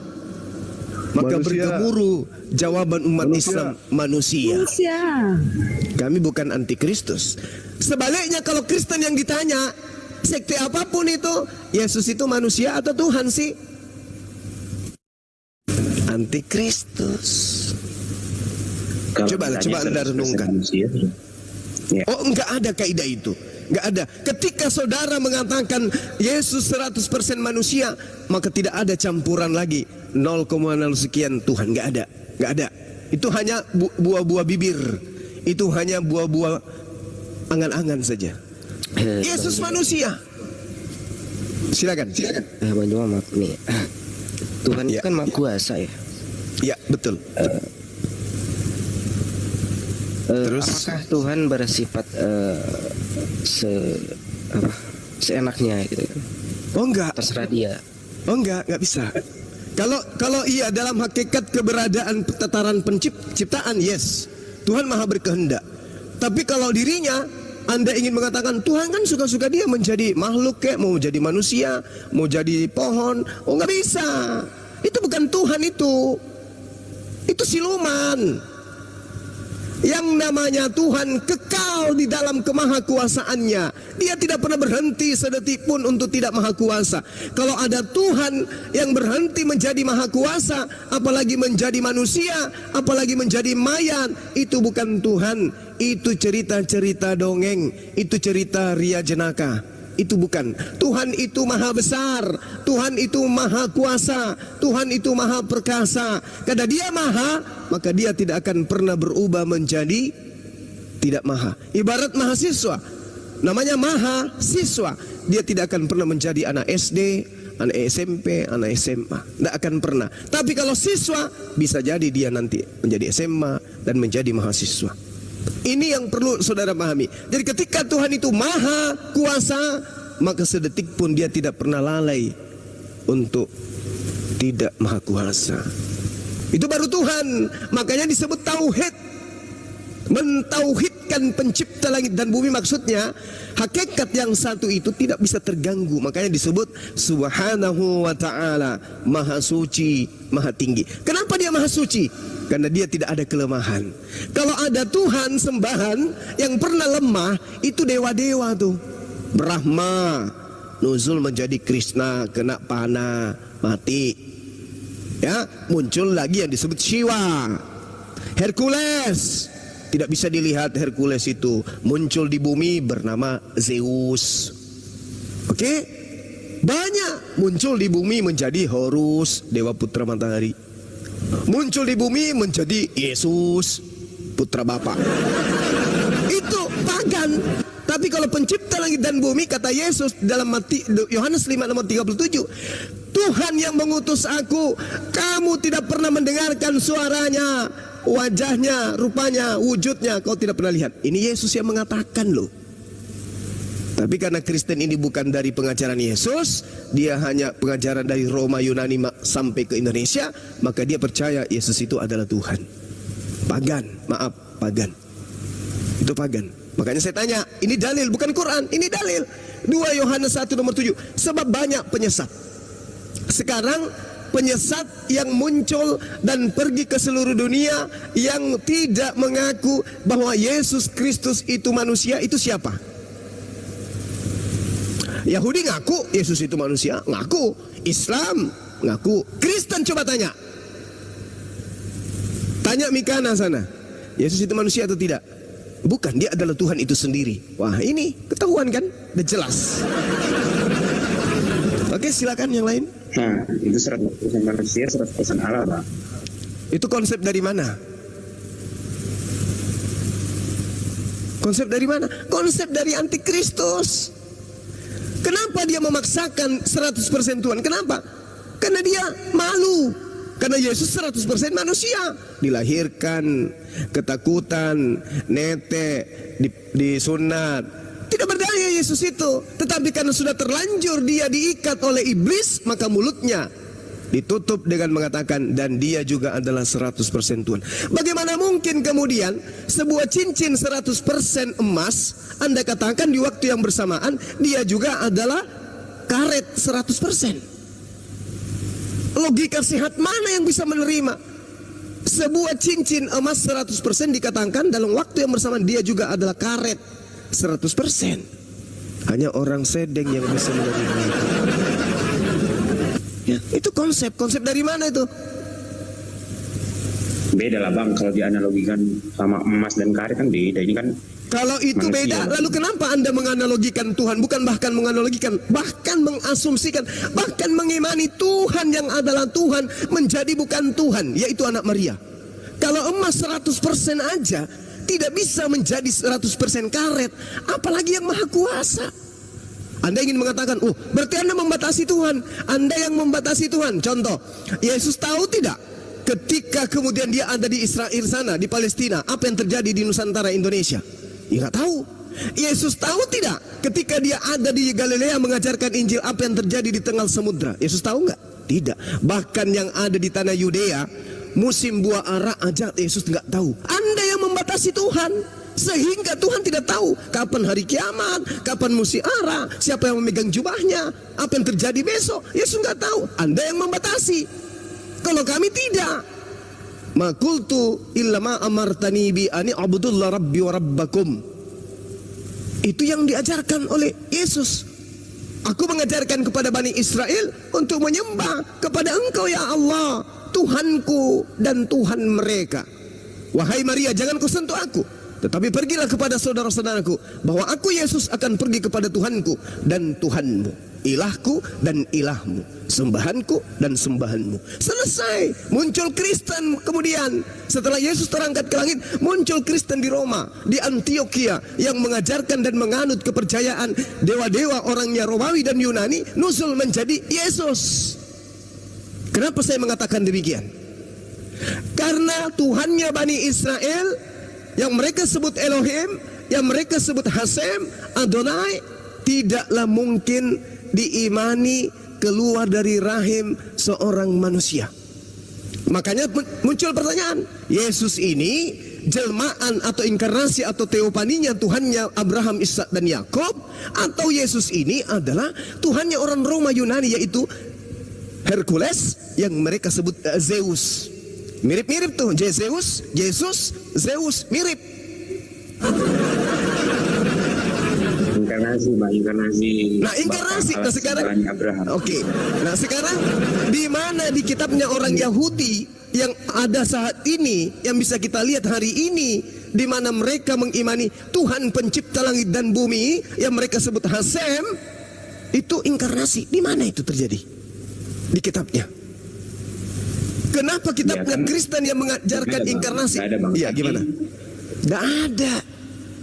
Nggak ada. Nah, lalu Kristen ini dari mana? Saya tambahkan ini,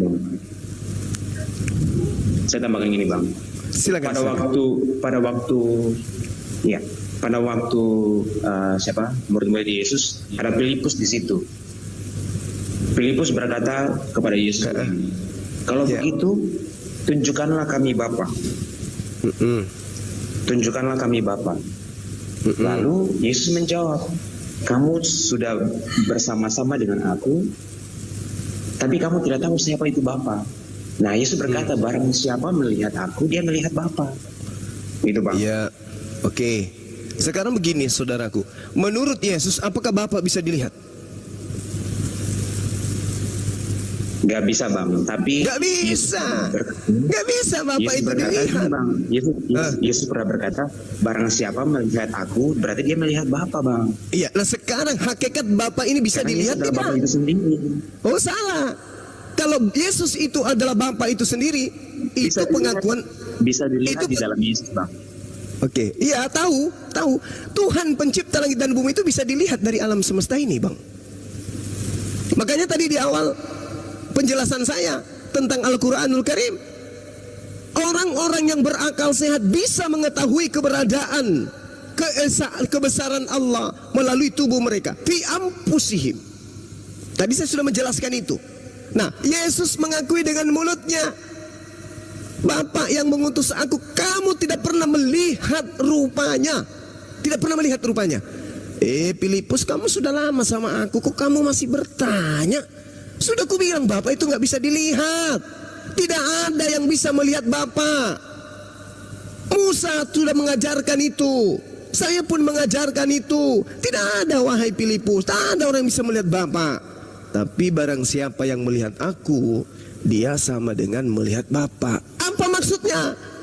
Karena ajaranku, perkataanku, perbuatanku, mukjizatku, itu semua kulakukan atas perintah. Kisah Para Rasul 2 nomor 22. Orang-orang Israel harus tahu, yaitu Yesus Kristus dari Nazaret. Dia adalah manusia yang ditentukan oleh Allah untuk menjadi perantara kepada Bani Israel, agar Allah melakukan mujizat tanda-tanda kekuatan melalui perantaraan Yesus seperti yang kamu lihat. Itu kata Kisah Para Rasul 2:22. Bagaimana dengan kata Yesus? Di dalam Yohanes 5 nomor 36. Ada kesaksianku yang lebih penting dari kesaksian Yohanes, bahwa semua pekerjaan yang aku lakukan, pekerjaan itulah yang bersaksi tentang aku, dan pekerjaan itu yang aku lakukan sekarang. Bahwa pekerjaan itu yang bersaksi bahwa Bapa yang telah mengutus aku. Aku bisa membuat matahari terbelah menjadi 7, karena aku adalah utusan Tuhan pencipta dan bumi. Aku bisa membuat bumi ini menjadi sayur rebus, karena aku adalah utusan. Bahkan Yesus mengaku Tuhan sekalipun, dia mengaku karena dia menyampaikan firman Tuhan. Diberi kuasa di dunia dan di surga. Dia diberi kuasa. Jadi apapun Yesus bisa lakukan. Tapi dia bukan Tuhan. Dia hanya wakil Tuhan. Inilah yang saya katakan tadi. Teman-teman Kristen inilah antikristus. Sebab banyak penyesat telah muncul dan pergi ke seluruh dunia yang tidak mengaku bahwa Yesus Kristus telah datang sebagai manusia. Itu adalah si penyesat dan antikristus. 1 Yohanes 2 nomor 18-19. Memang antikristus penyesat itu berasal dari tengah-tengah kita. Jadi siapa itu? Kristen. Ini mohon maaf, bukan saya menggurui. Silakan Anda pelajari sendiri. Yesus bukan Tuhan, itulah yang penyesat, Bang. Sekarang begini, ada berapa Tuhan menurut Yesus untuk memperoleh hidup yang kekal? Oh, satu lang, Esa. Satu. Iya, Bang. satu. Yang mana? Anak Maria atau yang mengutus anak Maria?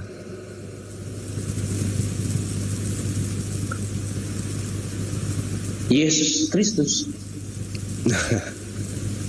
Inilah bukti Anda itu antikristus.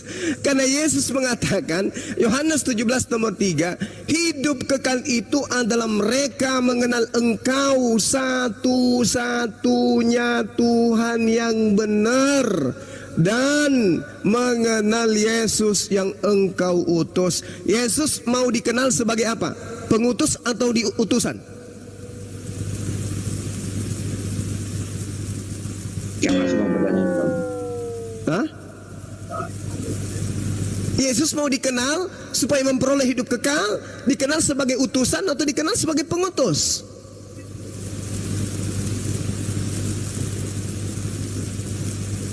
Pertanyaannya nggak masuk, Bang. Yesus mengatakan hidup kekal itu, Yohanes 17 nomor 3, hidup kekal itu atau masuk surga itu adalah mereka mengenal Engkau satu-satunya Tuhan yang benar, dan mengenal Yesus Kristus yang Engkau utus. Hidup kekal menurut Yesus, Yesus dikenal sebagai utusan atau pengutus? Jawab. Diutus itu karena keberadaannya sebagai manusia, Bang. Diutus. Mau Anda dia manusia, dia naga, dia malaikat, itu urusan Anda. Yesus memberikan kunci, legitimasi untuk selamat. Wajib hukumnya diimani sebagai utusan. Kalau tidak Anda imani sebagai utusan, itu halnya Anda tidak beriman dan tidak mengakui Yesus sebagai manusia. Dengan kata lain, Anda adalah antikristus. Anda berarti anak-anaknya Mika. Anak-anaknya Herdi. Gitu saudaraku. Ya. Kalau ditanya semua Ini orang dalil. Kristen pasti sama bang. Iya, karena memang banyak. Ini dengarkan. Sebab banyak. Di dalam bahasa Yunani original teks kitab saudara dikatakan polos.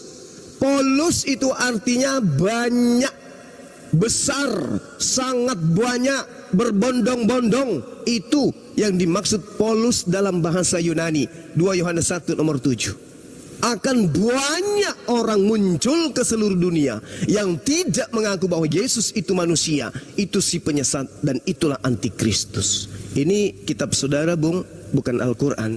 Al-Quran mengatakan laqad kafaral ladzina qalu, kafirlah orang yang mengatakan Yesus itu adalah Tuhan. Ini antikristus itu yang tidak mengaku Yesus manusia. Sinkron. Di kitab saudara mengatakan yang tidak mengaku Yesus manusia adalah antikristus. Di Al-Quran mengatakan yang mengaku Yesus itu adalah Allah, dia adalah kafir, laknat, kekal di neraka. Sama, sinkron. Saatnya Anda menggunakan akal sehat saudara. Lanjut. Saya menanggapi ini bang. Iya. Kalau apa namanya Yesus, kalau apa yang diberitakan oleh murid-murid Yesus itu penyesat, berarti gini bang. Kalau kita lihat Alkitab, kita baca Yesus mengatakan bahwa dia naik ke sorga dan menyediakan tempat bagi yang percaya kepadanya, ya kan? Nah, seperti itu bang. Jadi apa yang Yesus lakukan itu, itulah yang diberitakan oleh murid-muridnya, gitu bang.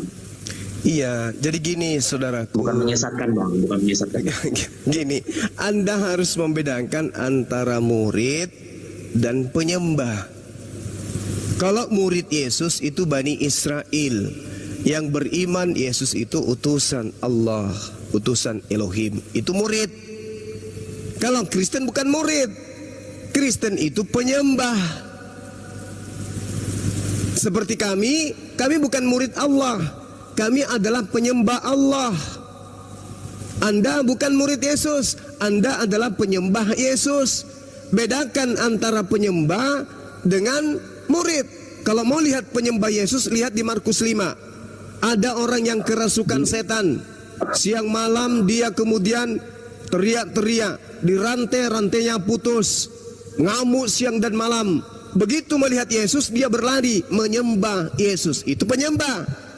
Orang yang kerasukan setan menyembah Yesus di Markus 5. Di data 15-nya, setelah orang itu waras, dia tidak lagi menyembah kepada Yesus karena dia tahu Yesus hanya manusia.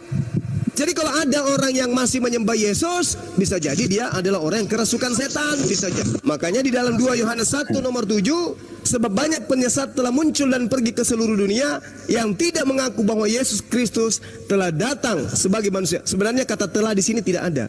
Itu ditambah-tambahin aja oleh Lai. Yang tidak mengaku bahwa Yesus datang sebagai manusia, itulah si penyesat dan itulah antikristus. Nah, Anda sekarang tergolong antikristus. Saya tambahkan bang. Tambah lagi, silakan. Penjelasan abang tadi dikatakan bahwa bedakan murid dengan penyembah. Loh, murid-murid Yesus juga menyembah Yesus bang. Oh, baru tahu aku. Ini bang. Siapa? Nah, pengakuan Thomas, engkaulah Allahku, engkaulah guruku. Oh, bahaya itu. Kalau misalnya saya kaget di depanmu terus saya ngomong, ya Allahku, ya Allah, ya Tuhanku, berarti kamu jadi Tuhanku gitu.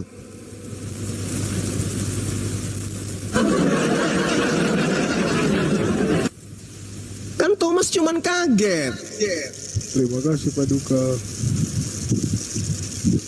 Masa dia jadi Tuhan? Jadi kalau misalnya HP Anda jatuh, ada orang di depan saudara, HP jatuh, tubuk, dalam ketinggian tiga lantai jatuh sampai di bawah tidak pecah, Anda terkesima, Anda takjub, ya Allah, ya Tuhanku, ya Bapa di surga, berarti yang ada di depan Anda itu Tuhan gitu seketika? Bukan begitu maksudnya. Belum, bukan bang. Kalau kita baca bang, Thomas pada waktu Yesus menampakkan diri kepada murid-muridnya, hari pertama dia nggak ada bang. Tapi hari kedua dan seterusnya dia ada bang. Dan itu pengakuannya dia bahwa engkaulah Allahku dan guruku. Ya, oke. Sekarang begini. Coba Anda buka Lukas 24:37. Ketika Yesus tiba-tiba menampakkan diri. Silakan. Ya. Pada waktu Yesus bertanya kepada murid-muridnya, menurut kalian siapakah aku? Siapakah aku ini? Aku adalah Lalu Petrus menjawab, gitu bang. Apa kata Petrus? Engkau Mesias. Engkau Mesias. Engkau Mesias. Terus kenapa jadi Tuhan? Ya Mesias itu penyelamat bang, juru selamat. Iya, memang juru selamat Yesus itu, tapi dia bukan Tuhan. Memang juru selamat dia itu untuk Bani Israel. Barang siapa, dengarkan, barang siapa yang mengenal Israel bang, untuk semua orang bang, bukan untuk Bani Israel. Oh salah Anda, salah. Yesus mengaku dengan mulutnya sendiri diutus hanya kepada domba yang hilang dari Bani Israel. Coba deh kembali ke tema dulu, kembali ke tadi Lukas 24 nomor 37. Coba Anda baca.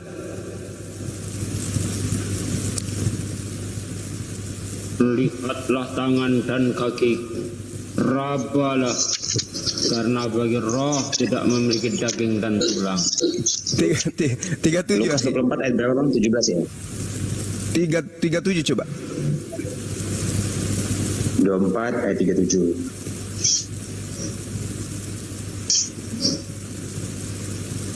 Mereka terkejut dan takut dan menyangka bahwa mereka melihat hantu. Itu kan posisinya kan mereka lagi menanti-nantikan bang. Iya, kenapa mengira melihat hantu? Ya, karena kan tadi katanya ya Allahku, ya Tuhanku, ya Bapakku, katanya tadi. Berkata, inilah aku. Ya inilah aku siapa? Aku siapa? Lah aku Tuhan bang. Aku Tuhan. Inilah yang dikatakan antikristus. Kok Tuhan terus sih? Ini tidak mengaku sebagai manusia. Kok Anda aktif kali mengajarkan dia Tuhan. Dengarkan. Kalau yang Anda jabarkan itu dia adalah Tuhan dikarenakan Thomas, ya Allah, ya Bapa, maka berarti dia juga hantu dong. Kenapa? Karena dia tiba-tiba muncul di tengah-tengah mereka, lalu mereka kaget dan ketakutan sebab mereka mengira melihat hantu. Hantu dong dia. Bukan melihat Tuhan ya? Bukan melihat Tuhan. Bukan. Tapi baca di ayat selanjutnya bang. Jangan iya dibaca. Inilah tanganku, inilah kakiku. Ada apalah dengan anda kalian? Rabalah aku dan seterusnya. Malah endingnya makan ikan goreng. Sekarang makan ikan goreng itu untuk membuktikan dia Tuhan atau untuk membuktikan dia manusia? Siklon Paduka Hendra. Membuktikan bahwa dia hidup lagi bang. Iya, dia itu membuktikan dirinya Tuhan atau membuktikan dirinya manusia atau membuktikan dirinya hantu. Dia membuktikan bahwa dia hidup lagi. Iya, saya tahu. Sekarang dia membuktikan dirinya Tuhan, apa manusia atau membuktikan dirinya hantu? Manusia.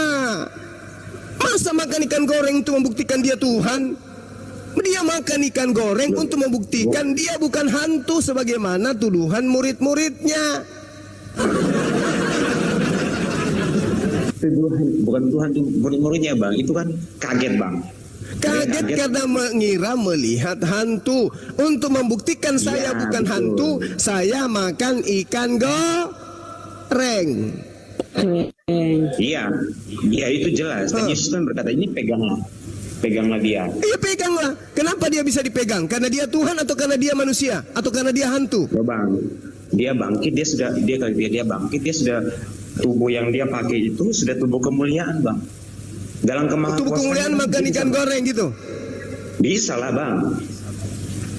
Tuhan makan ikan goreng?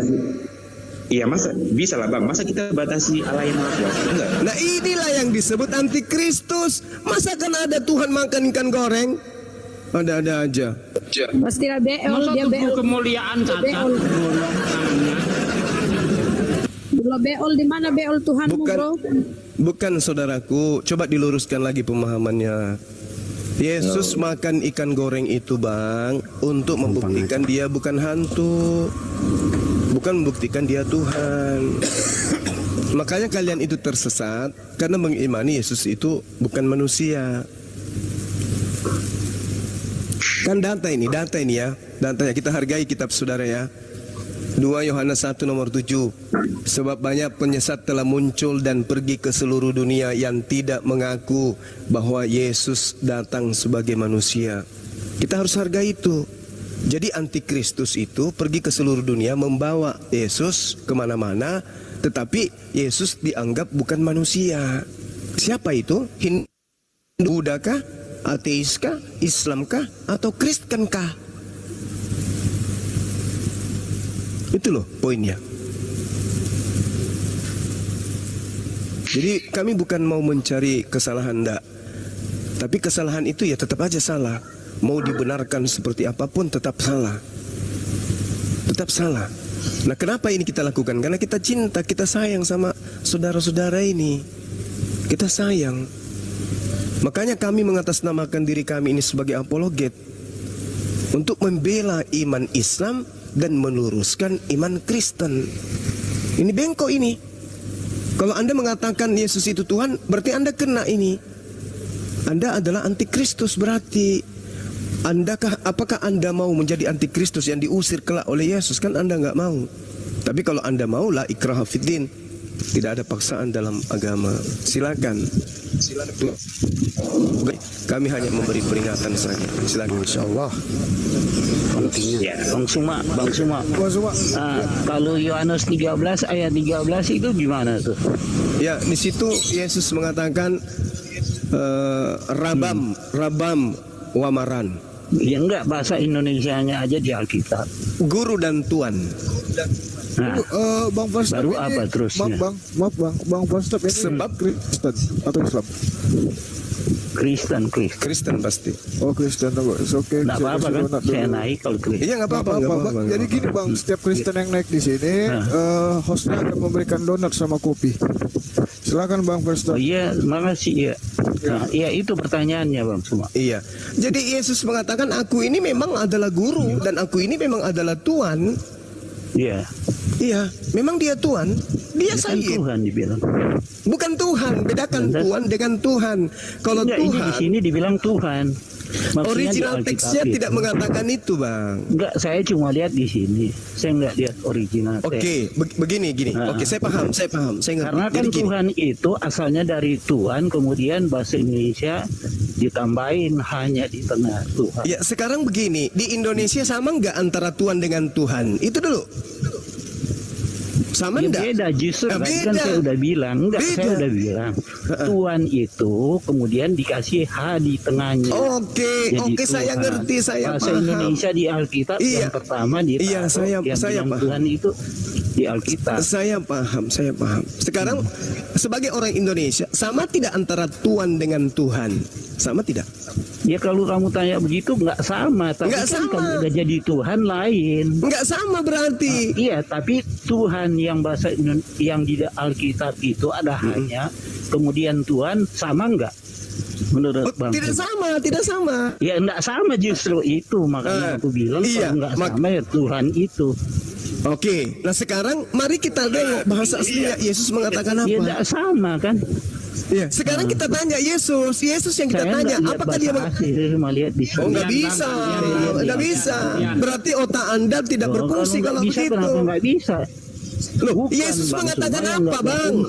Yang mana yang benar, Yesus atau terjemahan? Di sini dia bilang dikatakan. Iya, saya tahu di kitab Anda tertulis Tuhan. Saya ngerti. Sekarang Yesus benar nggak dia mengaku Tuhan? Siapa?